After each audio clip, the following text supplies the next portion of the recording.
কেনে কি এমন আছে ওই গ্রামে? ওই গ্রামে তোর মার বিয়ে হয়েছিল, তুই যখন 6 মাসের ছেলে।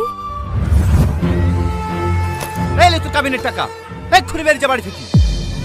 এ বাড়িতে তো ছায়াও যেন না পড়ে। মা, আপনি আপনার ছেলেকে একটু বোঝান না। আপনিও তো একজন মেয়ে, মেয়ে সন্তান হওয়া কি কোনো অপরাধ? হ্যাঁ অপরাধ।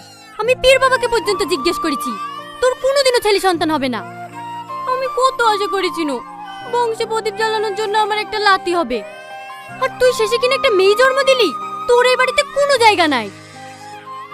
আমাকে তাড়ি দেন না মা, দরকার হলে আমি এই বাড়িতে কাজের মেয়ের মতো থাকবো। দেখবেন এই মেয়ে একদিন বংশের মুখ উজ্জ্বল করবে। একটা মেয়েতে করবে বংশের মুখ উজ্জ্বল, ও তো দুদিন বাদ দিয়ে বিয়ে করে পরের বাড়ি চলে যাবে। ও এত কথা বলার কি দরকার মা? ঘর ধাক্কাতে বাড়ি থেকে বের করে দাও। ঠিক আছে, তোমাদের কার কষ্ট করতে হবে না, আমি চলে যাচ্ছি।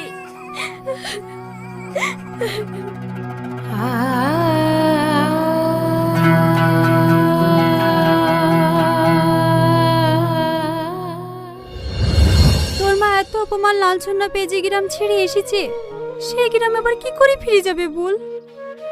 মা জীবনে এত কষ্ট সহ্য করেছে, আমাকে কোনোদিনও বুঝতে দেয়নি।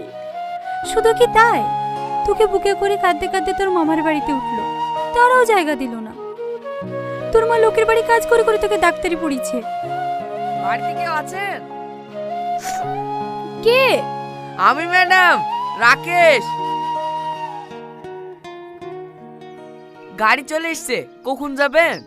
এক্ষুনি বেরোবো, তুমি গাড়িতে গিয়ে বসো, আমি আসছি। ঠিক আছে ম্যাডাম।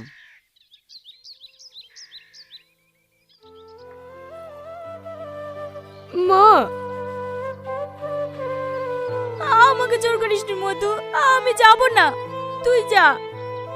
আমি নানির মুখে সব শুনেছি, তোমার মেয়ে আজ সফল। তোমার মেয়েকে ওদের সামনে দাঁড় করিয়ে আজ গর্ব করা উচিত। তুমি যেতে চাইছো না কেন?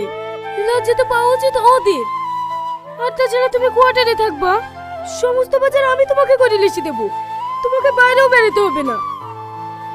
চলো না মা, তুমি না গেলে আমার একটুও ভালো লাগবে না। আচ্ছা ঠিক আছে, চ।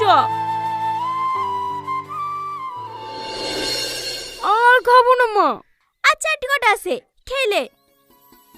না না মা, লেট হয়ে যাচ্ছে।